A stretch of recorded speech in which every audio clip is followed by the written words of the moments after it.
Hoi, ik ben Tom Lassing, Beursbox.nl. Ik ga het hebben over de oorlog in Oekraïne en de rol die president Trump nu eigenlijk speelt. Wat is er gebeurd? Afgelopen week heeft Trump Zelensky gebeld en heeft met hem een deal afgesproken. Er zou, in eerste instantie was het $500 miljoen aan rare earth metalen, zou er aan Amerika gegeven gaan worden ter compensatie. Later heeft Trump gezegd, oh nee, het moet 500 miljard zijn. Nou, de vraag is nu, wat is het?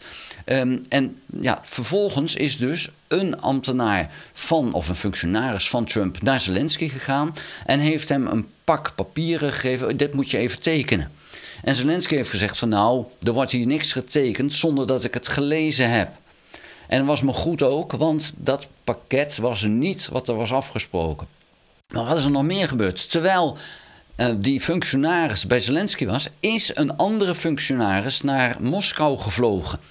En Trump heeft daar een deal met Poetin willen maken. En dat is dus nu eigenlijk het gekke wat er is gebeurd. Want wat hier nu gaande is dat Trump een zakendeal aan het doen is. En Trump, de zakenman van vroeger, was iemand die zei, oh, ik ga zaken met je doen, ik betaal jou 90% van de factuur en aan het eind van het verhaal kan je naar die 10% fluiten. En als je dan daar protesten, dan zei hij van ja, klaag me maar aan. En Trump betaalde de rekening nooit. Nou, dat was Trump, want die had zoiets van, ach, dat kan je gewoon wel maken. En dat vind ik een slimme deal. Trump had dus met iedereen ruzie, maar het volgende bedrijf ging toch ook weer met hem in zee. Ondanks dat ze wisten, we worden besodemieterd, ging hij daarmee in zee. En dat probeerden die bedrijven dan te compenseren door de rekening iets hoger te maken of wat dan ook. Ik weet het ook niet, maar het is diep triest. Maar Trump was constant dat soort geniepige dingen aan het doen om er maar beter van te worden. Iedere dollar die hij kon winnen op die manier zag hij als een overwinning. Nou, nu is Trump hetzelfde aan het doen.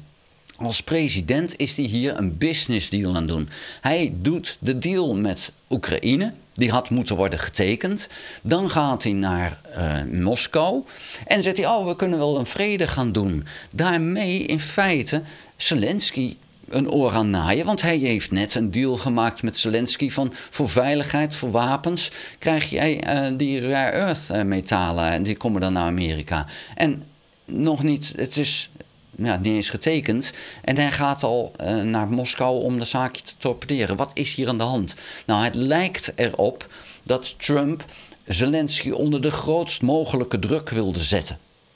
En het is dus niet gelukt omdat Zelensky slim genoeg was om dat niet te tekenen. Maar waar zit dan de fout in dit verhaal, denk ik? Trump ziet alleen maar Fox News. En die ziet alleen maar ultrarechtse televisiezenders. Daar is hij met name aan het kijken. En volgens Trump staat Oekraïne er nu ongelooflijk zwak voor. Het tegendeel is het geval. Oekraïne staat er heel sterk voor ten opzichte van Rusland. De Oekraïense soldaten zijn veel beter gemotiveerd dan de Russische soldaten. Het Oekraïense leger is in staat om de Russen tegen te houden, maar is ook voorzien van betere wapens. Misschien nog niet voldoende betere wapens, maar ze hebben betere wapens. De Russen zijn nu echt de onderkant van de vat aan het schrapen om nog maar spullen te krijgen. Artillerie, toen de oorlog begon, was het 20 Russische stukken ten opzichte van 1 Oekraïense. Nu is er al sprake van misschien al bijna 1 op 1. Rusland kreeg 200 artilleriestukken uit Noord-Korea recent. In 3 dagen tijd heeft Oekraïne 200 Russische artilleriesystemen vernietigd.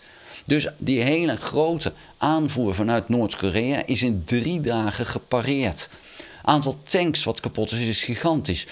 Als je ziet met de aanvallen van de Russen, steeds minder gevechtsvoertuigen, steeds minder tanks. Wat zien we wel? Nou, we zien onder andere 4x4 Lada's waarmee aanvallen wordt gedaan. We zien nog steeds die Chinese golfkarretjes, daar doen ze de aanvallen mee. Nou kan je daar wel snel mee rijden. Maar als er ergens een granaat ontploft, die scherven ervan, die worden niet tegengehouden door de zijkant van een Lada. Je bent dus onbeschermd als soldaat. Dus Rusland verliest er veel soldaten mee door met dat spul aan te vallen. De logistiek van de Russen, onder andere nu, tegenwoordig ook met ezels in plaats van met voertuigen. Niet alleen is dat veel trager, maar het is natuurlijk ook een teken aan de wand dat je ezels nodig hebt, daar waar je ook prima met een auto of een vrachtwagen zou kunnen komen. Maar blijkbaar kan dat niet, omdat ze die niet voldoende meer hebben. Het Russische leger loopt op haar laatste benen. Alleen het Russische leger is ontzettend groot en het is niet zomaar eventjes verslagen. Maar Oekraïne staat er sterk voor. Dat gaat dus dat handelen van Trump behoorlijk pijn doen. Want Trump denkt, ik kan Zelensky onder een enorme druk zetten. Terwijl Zelensky weet van, maar wij staan er eigenlijk relatief gezien heel goed voor. Dus Trump, dan maar geen deal. En natuurlijk, als Amerika wegvalt, dan is dat een probleem voor Oekraïne. Dan is het ook een probleem voor Europa.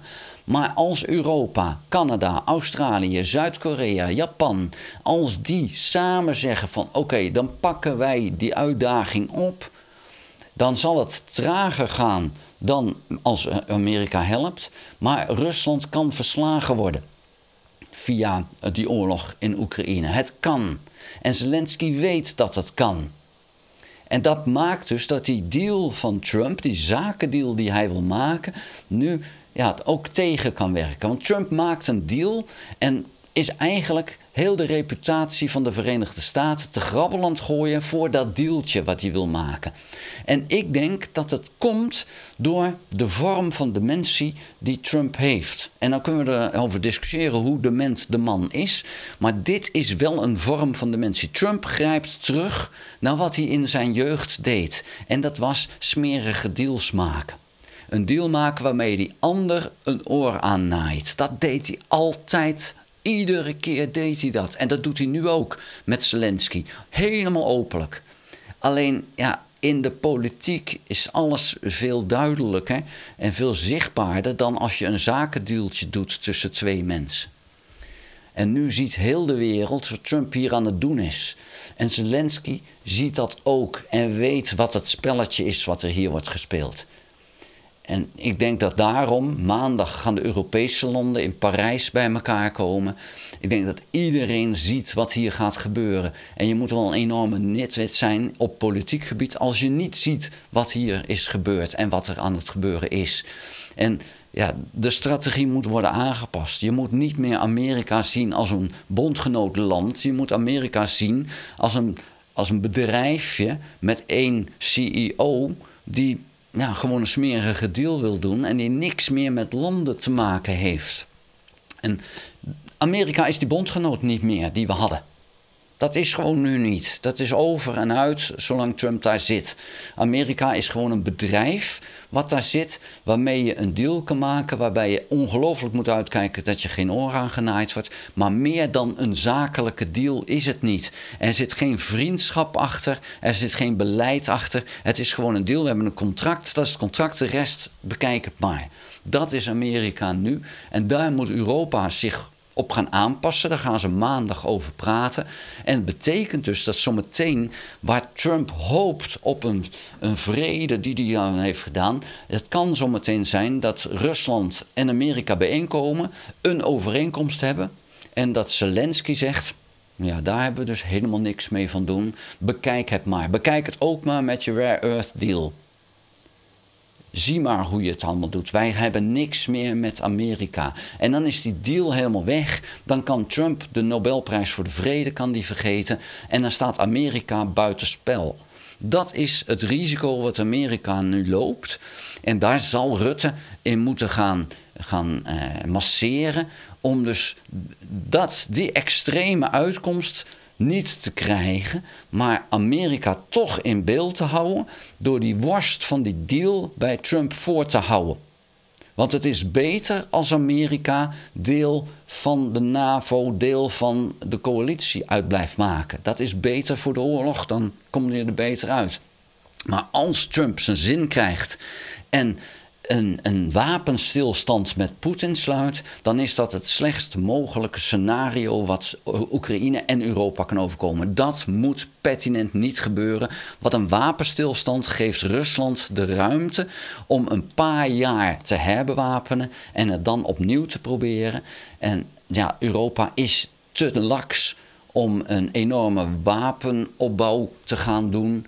En dan, Rusland is dat niet. En dan verliezen we over een paar jaar, want Amerika komt ons niet meer helpen. Dus Europa zal nu echt moeten zeggen, wij doen dat stapje extra en wij gaan een stapje in welvaart terug om Oekraïne de kans te geven om van Rusland te winnen en om voor Oekraïne in feite een goede uitkomst te krijgen, maar voor Europa dus ook. Wij willen dat die angst die we hebben voor Rusland, dat die er niet meer is zometeen. Dat Russische gevaar weg is en weg blijft. En dat kan alleen maar als we Rusland laten verslaan door Oekraïne. En dat Rusland dus echt uit Oekraïne en uit de Krim gaat. Dat zou het politieke doel moeten zijn, het militaire doel ook, van die oorlog in Oekraïne. En alleen dan heb je de kans dat je Rusland eruit houdt. Het liefst met Amerika in ons midden. Maar als dat niet zo is, dan blijft Amerika maar daar aan de andere kant van de Atlantische Oceaan. En dan is het over en uit met de Amerikaanse economie en de Amerikaanse militaire macht als de nummer 1 van de wereld. Want Amerika zonder bondgenoot Europa is geen wereldmacht meer. Het is een machtig land, maar geen wereldmacht meer. En ja, dat moet de VS zich gaan realiseren. Trump gaat zich dat niet realiseren. Die is te veel zakenman bezig. Die vindt zijn spelletjes te leuk. Maar ja, de deep state in Amerika, die zal zich moeten gaan realiseren. Wij zetten onszelf hier uit het spel.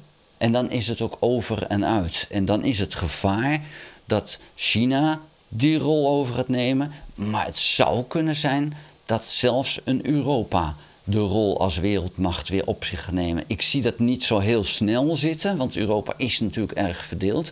Maar er is nu, als Amerika wegvalt als wereldmacht, is er niet een macht die zo groot is dat je kan zeggen van nou, dat is de nummer 1 wereldmacht. China is natuurlijk wel heel groot, maar de economie van China staat er nu niet goed bij. En de militaire macht van China is heel beperkt, want het is een lokale macht. China heeft wel een enorme marine, maar dat is een lokale marine. Daar waar Amerika over heel de wereld al zijn militaire macht kan laten zien, kan China dat niet. Die kan dat alleen maar lokaal doen. Europa kan dat overigens ook niet. Laat dat duidelijk zijn. Hoeveel moeite het kostte om voor Engeland in de jaren 80, begin jaren 80, om de Falklands terug te krijgen. Dat was toen. Nu zullen we het helemaal niet meer kunnen. Dus het is niet zo dat Europa de wereld weer kan veroveren. Maar het kan wel een stevige militaire en economische macht zijn in de wereld. En een blok zoals een China en eigenlijk ook zoals een India als blok kan gaan gelden straks. Maar dat zijn allemaal zaken die zullen we moeten zien. Maar het lijkt gedaan te zijn met de wereldmacht van Amerika, als Amerika zichzelf op een eilandje plaatst. Daar wil ik het bij laten. Vond je de video interessant? Geef een duim. Heb je nog geen abonnement op dit kanaal? Abonneer je dan. Druk dan ook op het belletje. Krijg je een notificatie als ik een volgende video maak. Ga ook naar www.beursbox.nl. Schrijf daarin op de gratis nieuwsbrief. Dank voor het kijken. Houdoe. Sorry Tom, sorry dat ik je onderbreek. Eventjes tussendoor. Peter Meijburg hier. Ik heb een belangrijke mededeling voor jouw kijkers die beleggen in aandelen, opties, turbosprinters, noem maar op. Mensen, als jullie niet langer in de valkuilen willen trappen die de grote jongens voor ons opzetten elke dag, check dan mijn online training Technische Analyse. 17 heel toegankelijke video's met praktische tips waar je meteen mee aan de slag kan.